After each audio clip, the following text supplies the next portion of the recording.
আমার চোখ মুখ দেখেই বুঝতে পারছো আমার কি হাল হয়ে গেছে কাজ করার পরে। তারপরে প্রচণ্ড গরম, এত রোদ বেরিয়েছে সকাল সকাল সে বলার নয়। এই জন্য তো আমি থেকে গেছি, কাজ করার পরে আমি জল খেতে লেগে গেলাম, কারণ আমি জল না খেয়ে থাকতে পারবো নি। তো হ্যালো বন্ধুরা, সবাই কেমন আছো? আজকের দিনটা আমি এখান থেকেই শুরু করলাম। এই যে আমার ঠাকুর মন্দির, আর আমি চান করে ফেলেছি, সকাল সকাল চান করে ফেলেছি। কিছু কাজ না সেরেই আগেই আমি চান করে ফেলি। আর কারণ আগেই ঘরের যদি পুজোর কাজটা হয়ে যায় তাহলে দেখবে সব কাজটা আস্তে আস্তে করে সব কিছু হয়ে যাবে।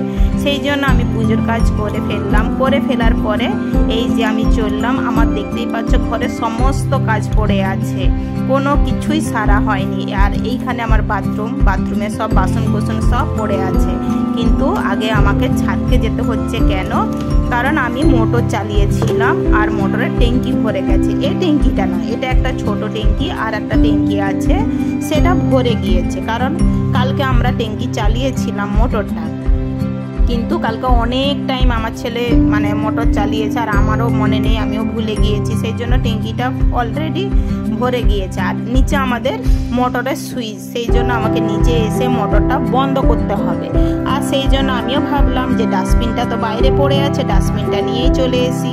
তারপরে এসে এই যে দেখতেই পাচ্ছ আমি রুটি করতে লেগে গেছি। আর তোমরা হয়তো ভাবছো যে আমি রুটি কিসে বেলছি, থালার উপরে কেন রুটি বেলছি? বিশ্বাস করো, থালার উপরে বেলার জন্য আমারও কোনো শখ নাই, কারণ আমরা যখন ঘর চেঞ্জ করি না ওখানে ওই বেলনিকারটা রয়েই গিয়েছে। আর এখন সেটা আর খুঁজে পাচ্ছি না। কিন্তু এখন তো ওই যে বলে না, চালাতে তো হবে, বাজার তো যাওয়া সেরকম হচ্ছে না, এই জন্য চলেই যাচ্ছে এইভাবে।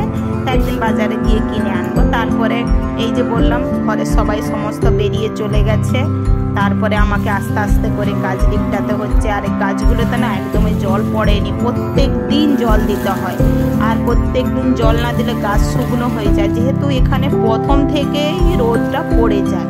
আর মাটিগুলো এতই শক্ত মতো হয়ে গিয়েছে, তো সেই জন্য ভাবলাম আগে গাছের জলটাই দেওয়া হোক। আর যখন আমি এই বাড়িতে আসি জানো, এই 3টে তুলসী গাছ আগে থেকে এই বাড়িতে ছিল। সেই জন্য আমি ভাবলাম যে এই বাড়িতে এসে কিছু আমাকে মিলে আর না মিলে হয়তো একটু মন পড়তে টাইম লাগবে, কিন্তু তুলসী গাছ দেখে আমি অনেক খুশি হয়ে গেছি যে আমি যেখানেই থাকি তুলসী গাছ যে আমার সাথে থাকে সেটাই অনেক ভাগ্যের ব্যাপার। কারণ সবার বাড়িতে তুলসী গাছ এখানে আমি দেখতে পাইনি। তো যাই হোক, একটু একটু করে এই যে কাজ করতে শুরু করে দিলাম। দেখতেই পাচ্ছ কেমন ভাবে রোদটা উঠে গিয়েছে। আর এই সামনেতে প্রচণ্ড রোদ পড়ে যায়।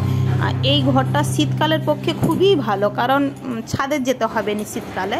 আর এই সামনেটায় প্রচণ্ড রোদ পড়ে গেছে। আর দেখতেই পাচ্ছ আমার বিছানার অবস্থা কি হয়ে আছে।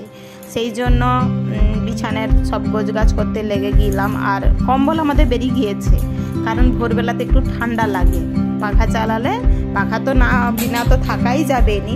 আর এই বাড়িতে প্রচণ্ড নোংরা, এত সবসময় ধুলো পড়ে বলার মতো নয়। এই যে আমি ঝাড়ু মারতে লেগে গেলাম। আমার তো বাড়ি সবসময় ডাস্টবিন হয়ে থাকে, বিশেষ করে সন্ধেবেলায়। পুরো দিনটাই বাড়ি ঠিক থাকবে, আর সন্ধেবেলায় যত সব ঘরে মেহমান সব চলে আসবে, আমারই বাড়ির মেহমান, কেউ ডাস্টবিনকে যাবে, যেখানে যে খায় সেখানেই তারা ফিকে দেয়। জানে তো ঘরে একজন নকরানি আছে, ও কোনো ব্যাপার নয়, এটা তো রোজেরই কাজ। এই যে আমি থেকে গেছি, একদমও বাসন ধোয়া হয়ে গেছে। সমস্ত কাজ করার পরে আমি প্রচণ্ড থেকে গেছি, আমাকে পাখা চালাতে হবে। তো বন্ধুরা, এখানের মতো আজকের ভিডিও সমাপ্ত করলাম। আমার ভিডিওটা কেমন লাগে অবশ্যই আমাকে কমেন্ট বক্সে জানাবে। তো ওকে, বাই।